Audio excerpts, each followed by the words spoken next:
Hola, buenas tardes. Soy el doctor Bota, docente del módulo 2 de la Facultad de Medicina de la UNICEN.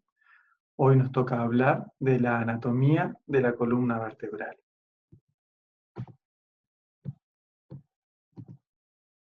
Como generalidades, la columna vertebral es el conjunto de vértebras o huesos irregulares superpuestos que se encuentran en el dorso o parte posterior del cuerpo, donde se disponen desde céfalo a caudal, en origen con la articulación del hueso occipital del cráneo, cerrando por detrás a la pelvis.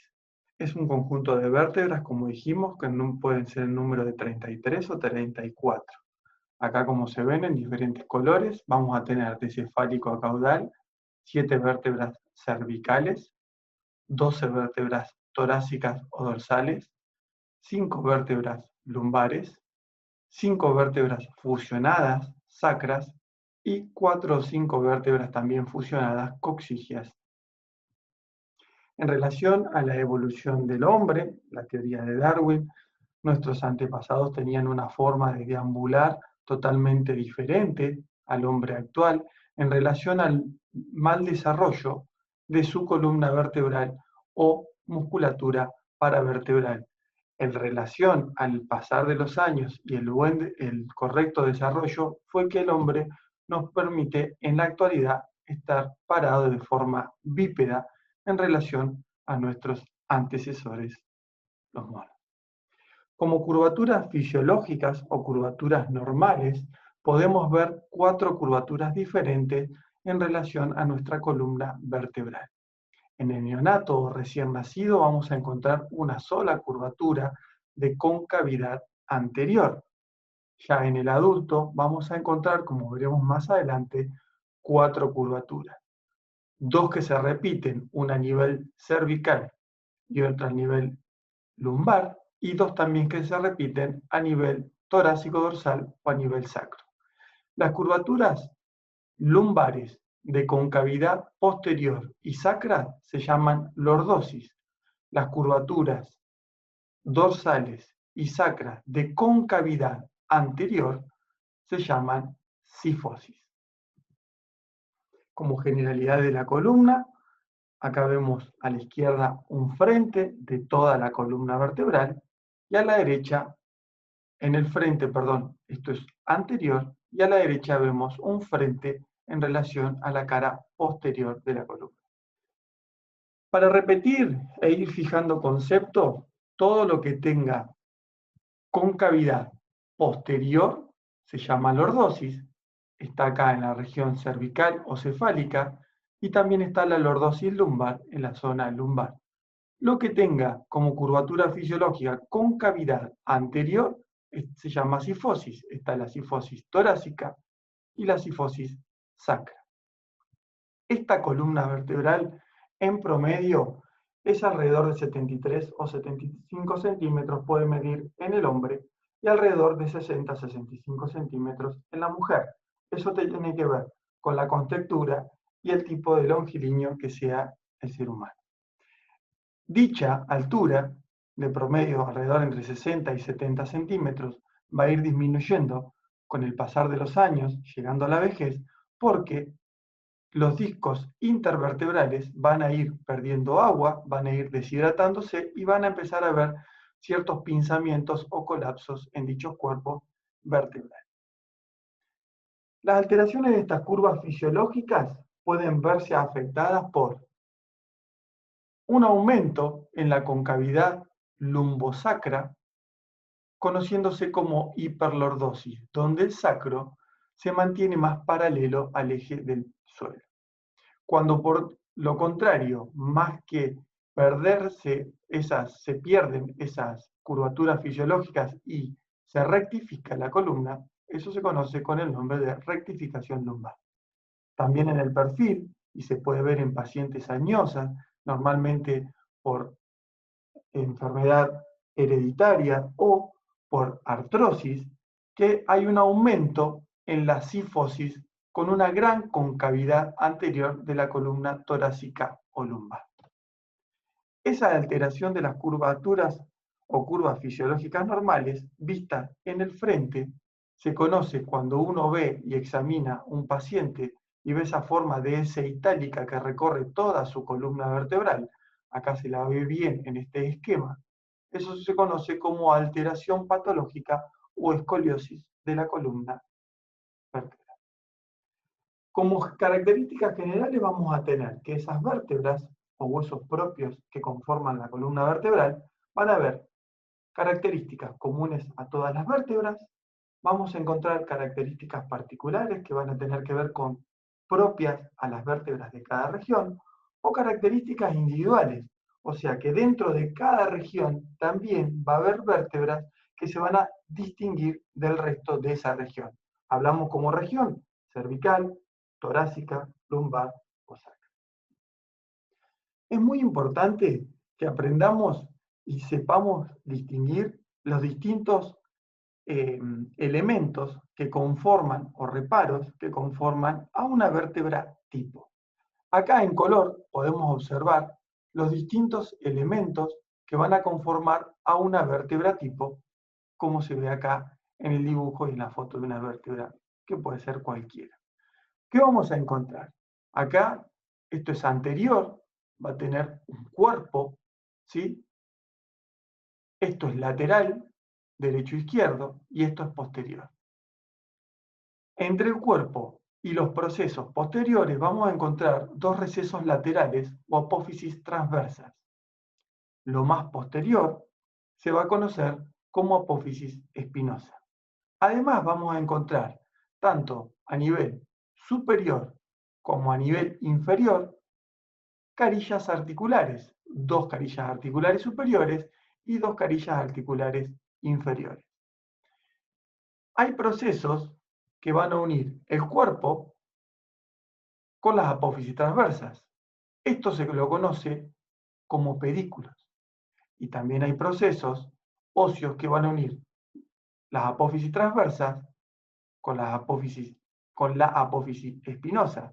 Y se lo conoce, y acá está pintado en verde, como láminas cuadriláteras vertebrales. ¿Sí? Entonces, para repasar, anterior, posterior, laterales. Anterior, cuerpo. Apófisis transversa, apófisis espinosa. Láminas cuadriláteras superiores, por debajo están las láminas cuadriláteras inferiores. También vamos a encontrar pedículos y láminas cuadriláteras. ¿Sí? Todo esto lo que va a conformar es el agujero vertebral, ¿sí? Por donde va a transcurrir la médula espinal. Acá repasamos en un perfil una vértebra superior, vértebra inferior, disco intervertebral. El disco intervertebral, vamos a ver más adelante, lo que está por fuera es el anillo fibroso, lo que está por dentro y más cargado de agua que genera la amortiguación entre una vértebra y otra es el núcleo pulposo. Para repasar, anterior, posterior y vamos. Cuerpo, apófisis transversa, carilla articular superior, carilla articular inferior, apófisis espinosa. Este es el pedículo, estas son las láminas cuadriláteras y este es el agujero de conjunción por donde discurre el nervio raquídeo. Como características particulares, hablando del proceso o la región más cefálica, vamos a encontrar 7 vértebras que constituyen la región cervical. Acá vamos a encontrar vértebras propias de cada región que van a permitir reconocer al lugar donde pertenece y dependen ese tipo de vértebra a la funcionalidad del segmento en el que se ubica. Acá vamos a hablar de una vértebra tipo general, no específica de la columna vertebral. También vamos a, más adelante, a hablar de vértebras específicas de esta región de la columna cervical. ¿Qué la caracterizan a una vértebra tipo cervical? Un pequeño cuerpo, esbozos transversos donde se van a encontrar los agujeros vertebrales por donde va a transcurrir la arteria vertebral. Vamos a encontrar un gran foramen vertebral o canal raquídeo, importantes carillas articulares superiores e inferiores, hablo de grandes, y la apófisis espinosa, como se ve bien también en este dibujo, va a ser bipartita, o sea, vamos a encontrar una doble apófisis espinosa. ¿Qué caracteriza a una vértebra cervical en general? Los forámenes transversos, por donde discurre la arteria vertebral, y su apófisis espinosa bipartita. En los forámenes transversos, acá se ve cómo transcurre la arteria vertebral. Características individuales, vamos a encontrar amacefálico, el atlas, o C1, porque es la primera vértebra cervical, y el axis, que es C2, quien está por debajo. Como características, para el atlas, acá vamos a ver una vista superior, una vista inferior de esta vértebra que es el atlas o C1, y vamos a tener un tubérculo anterior, un tubérculo o pedículo posterior, un importante foramen magno, ¿sí? Agujero vertebral, los forámenes transversos en sus masas laterales. Como verán, ella no tiene una apófisis espinosa, ya que tiene un gran agujero vertebral. El axis, que es la segunda vértebra cervical que articula por dentro con el atlas o C1, el el axis C2, va a tener como estructura este pedículo superior con forma de diente, ¿sí? Que va a articular en el pedículo anterior del atlas. Esto es su carilla articular, además tiene carillas articulares laterales, superiores y carillas articulares laterales inferiores para articular con la vértebra C3. Esta es la conformación anterior del cuerpo y acá sí, en su proceso espinoso posterior, vemos el pedículo bipartito. Como características individuales, ¿sí? También podemos ver a la última vértebra cervical, también denominada C7. 1, 2, 3, 4, 5, 6, 7. ¿Cómo nos damos cuenta en el examen nuestro de C7? Si empezamos a palparnos por el medio de la región de la columna vertebral, de la región occipital hacia abajo, la saliencia, o sea, la mayor prominencia que vamos a encontrar es la apófisis espinosa de C7. ¿Sí? Eso nos sirve en un paciente, estando en decúbito dorsal, sobre una camilla, para empezar a revisar toda su columna cervical. Es fácil encontrar, obviamente, la articulación del atlas con la región occipital, y también es muy fácil encontrar dónde termina esa región por esa saliencia o esa prominencia que es esta apófisis espinosa. ¿Sí? Como cuando finaliza un segmento, en este caso la región cervical, y va a comenzar la región torácica dorsal, ya va a cambiar la disposición en la oblicuidad de su apófisis espinosa. O sea, va a ser más oblicua apuntando hacia el piso, siendo que las apófisis espinosas más cefálicas van a ser paralela al piso, como vamos a ver que se repite más a caudal con las torácicas bajas o con las lumbares. Si hablamos de región torácica, las características particulares de una vértebra torácica son las carillas articulares que se ven en el cuerpo, tanto superior como inferior, como en su proceso de apófisis transversa. ¿Sí? Esto es lateral, esta carilla articular, esta carilla articular y esta carilla articular. Y si vemos una vista superior, esta carilla articular y esta carilla articular de este lado, como la misma carilla articular del lado contralateral. ¿Para qué sirven? porque como dijimos, están ubicadas en la región dorsal o torácica y van a darle alojamiento a la articulación posterior de las costillas. ¿Sí?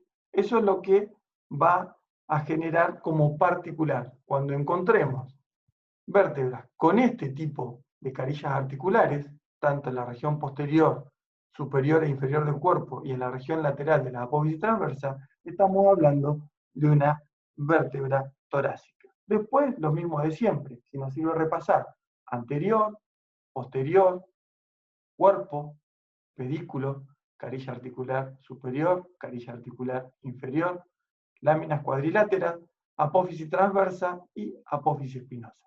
Esta apófisis espinosa, como verán, es igual o similar a C7, ¿sí? Es oblicua hacia el piso. Las últimas vértebras torácicas, acá como se ve 9, 10, 11 y 12, porque dijimos que las vértebras torácicas eran 12, ya esas apófisis espinosas son más oblicuas. Lo que siguen teniendo todas son carillas articulares para las costillas. En la región lumbar vamos a encontrar las vértebras más rudimentarias, más anchas, más irregulares, más fuertes, porque es donde más se transmite el peso con el paciente, con la persona en posición parada de bipedestación. En número son 5, lumbaror 1 o L1, L2, L3, L4 y L5. Acá articula con D12 y acá articula con el sacro con S1. ¿Sí? Las vértebras lumbares tipo, acá podemos ver un frente de L2, un frente de L4 y una vista superior de L2, una vista superior de L4. En realidad, para repasar lo mismo, por ahí son, ¿sí?, más rudimentarias, donde sus segmentos transversos o macizos transversos son más cortos, al igual que su apófisis espinosa. Es más corta y siempre paralela al piso. Cuerpos anteriores grandes, pedículos, carillas articulares superiores, láminas cuadriláteras, apófisis transversas y por último, lo más posterior, apófisis espinosa. Para hablar de la zona más caudal, vamos a hablar quien cierra por detrás la pelvis, el sacro, que está fusionado al coxis. El sacro a su vez son 5 vértebras fusionadas de concavidad anterior y convexidad posterior. El lugar donde se aloja la quinta vértebra lumbar, ¿sí?, se la llama cara articular del sacro y a la cara, al borde anterior, se lo llama promontorio. A cada laterales del sacro se lo conoce como alas del sacro y obviamente estos son los forámenes sacros anteriores y estos son los forámenes sacros posteriores. Quien está fusionado por debajo es el coxis. Acá se ve 1, 2, 3, 4 vértebras fusionadas y esta es la articulación sacro-coxis. En la cara posterior vamos a encontrar un gran canal sacro donde ingresa la cola cauda de la médula espinal.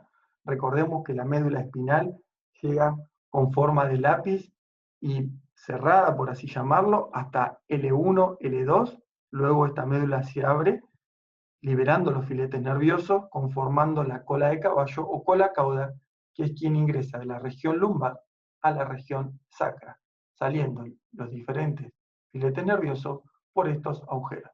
Acá se ve una cresta sacramedia, una cresta lateral y una depresión intermedia. Grandes carillas articulares para articular con las carillas articulares inferiores de la quinta vértebra lumbar. Estos, saliencia que vamos a ver en la diapositiva, se llaman cuernos inferiores del sacro, que van a encastrarse con los cuernos inferiores de la última región de toda la columna vertebral, que es el coxis. Hasta hoy lo podíamos denominar, o comúnmente llamado huesito dulce, se lo puede llamar, pero hoy sabemos que se llama coxis. ¿Qué es el coxis? La zona más caudal de toda la columna vertebral.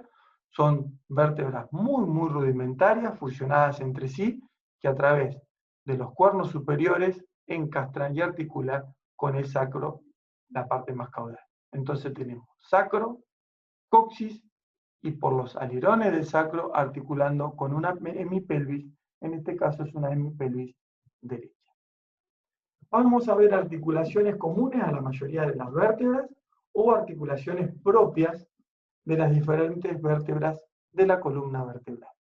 Las articulaciones comunes a la mayoría de las vértebras significa que las vértebras están unidas entre sí a nivel de sus cuerpos vertebrales, articulando un cuerpo vertebral con el otro cuerpo vertebral por arriba o por debajo a través del famoso disco intervertebral, donde acá se ve la disposición de la capa densa de anillo fibroso bien periférico y también un tejido cartilaginoso, pero con mayor propiedad de agua, con mayor cantidad de agua, que conforma en el centro el núcleo pulposo.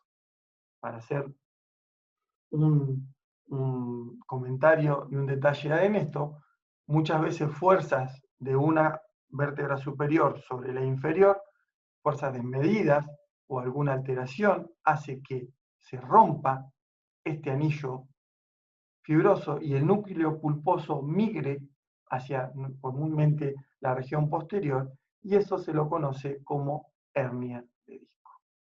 La articulación de un cuerpo vertebral subyacente con el cuerpo vertebral suprayacente a través de este disco intervertebral se conoce como una anfiartrosis.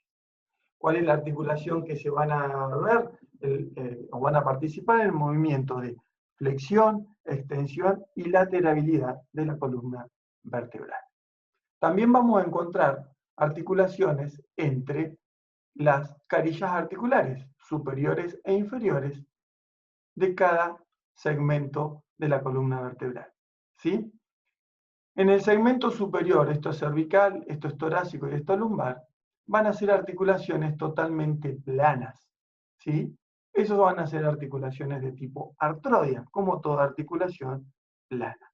Ahora, a región más caudal, va a cambiar la forma de las carillas articulares de la articulación entre el cuerpo de un disco, de una vértebra superior y una inferior, cambian las carillas articulares y van a ser de forma o de tipo articulación trocoidea. ¿Cuál es la principal función? Como se ve, la flexión anterior o la extensión de toda la columna vertebral. Para hablar de articulaciones tenemos que hablar de medios de sostén. La columna tiene importantes medios de sostén, que es un complejo ligamentario muy fuerte. El primero que podemos diferenciar, que une las distintas láminas vertebrales y que al preparado anatómico se lo va a ver con un color específico, son los ligamentos amarillos. ¿De dónde va? Desde atlas y axis C1, C2 hasta L4, L5, uniendo las diferentes láminas vertebrales.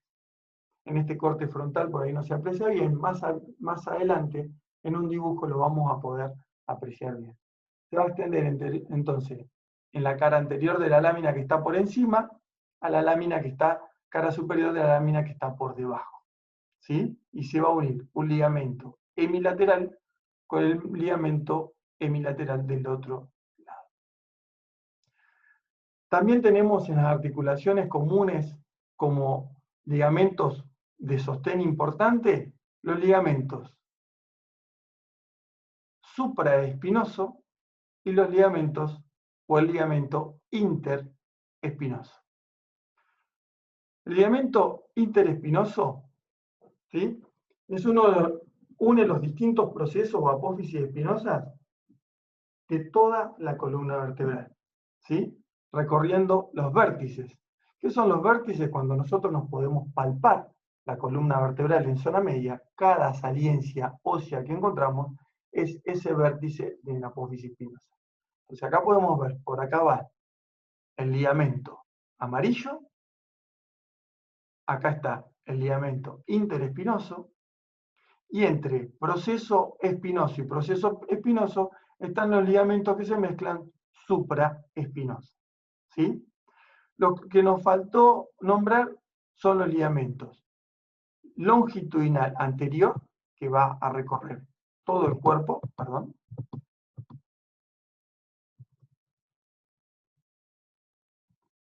El ligamento longitudinal anterior, que va a recorrer todos los cuerpos vertebrales, y pegado bien a la región posterior del cuerpo, el ligamento longitudinal posterior. Luego dijimos que tenemos los ligamentos amarillo, ligamentos supraespinosos y ligamentos interespinosos. ¿Sí? Por último, un gran ligamento, ¿sí?, que une la parte más cefálica desde la región occipital bien posterior y las laterales del occipital hasta la séptima vértebra cervical, se lo conoce como ligamento nucal. Es una articulación de tipo sindesmosis, actúa como un septo o tabique intermuscular para dividir los músculos paravertebrales de ambos lados, se extiende de las protuberancias occipitales hasta la apófisis espinosa de C7. Acá vemos ligamento nucal, ligamento interespinoso, en el medio ligamento supraespinoso, ya lo vamos a ver bien, ligamento amarillo, en los cuerpos vertebrales posteriores ligamento longitudinal posterior, y en los cuerpos vertebrales anteriores por delante ligamento longitudinal anterior de la columna vertebral. Los últimos que nos faltaron nombrar y no menos importantes son los ligamentos que unen entre sí los procesos transversos. ¿Cuáles? Los ligamentos intertransversos. En la columna lumbar son de forma más cuadrilátera, cuando es bien caudal. Nace en la base y llega al vértice del proceso transverso, ocupa todo el proceso transverso. En la parte torácica o dorsal, este ligamento se hace muy delgado, ¿sí?, y va solamente en los vértices de los procesos transversos, solamente en los vértices está de los procesos transversos. En la columna comúnmente pueden no encontrarse y se pueden ver reemplazados por los músculos paravertebrales. Este dibujo trata de ser un resumen de los diferentes ligamentos que vimos, de unión de toda la columna vertebral. Cuerpo vertebral, solamente cuerpo vertebral superior, disco intervertebral, cuerpo vertebral inferior. Esto anterior, con el ligamento longitudinal anterior, pegado al cuerpo, el ligamento longitudinal posterior en la parte de atrás. Ya si incorporamos los pedículos, quienes se unen a esos macizos de los pedículos, tanto con el superior, el inferior y así sucesivamente, son los ligamentos amarillos, ¿sí? Luego, si le sumamos las apófisis espinosas, quien se une a estas apófisis espinosas, entre apófisis espinosa y apófisis espinosa, son los ligamentos supraespinosos. Y ahora, si sumamos los procesos transversos, vamos a encontrar a los laterales ligamentos intertransversos y entre el vértice de cada apófisis espinosa, el ligamento interespinoso. ¿Quiénes limitan la flexión del tronco? Bueno, lo limitan el ligamento longitudinal posterior, el ligamento supraespinoso, ligamento interespinoso y los ligamentos amarillos. Esos son quienes limitan la flexión del tronco, flexión anterior. ¿Quiénes limitan la extensión o flexión posterior? El ligamento longitudinal anterior de la columna vertebral. Quienes limitan la flexión lateral del tronco son los ligamentos, como se ven acá, intertransversos. Como decíamos hoy, cuando está ubicado en la región torácica, son más finos. cuando está ubicado en la región más caudal, en la región lumbar, estos se hacen más cuadriláteros y son más fuertes y más gruesos.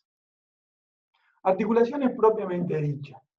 Cuando hablamos de articulación del atlas con la primer vértebra cervical, perdón, cuando hablamos de la articulación del atlas, que es la primera vértebra cervical, con el hueso propio posterior del cráneo, que es el occipital, vamos a encontrar una articulación sinovial bicondilia, ya que los cóndilos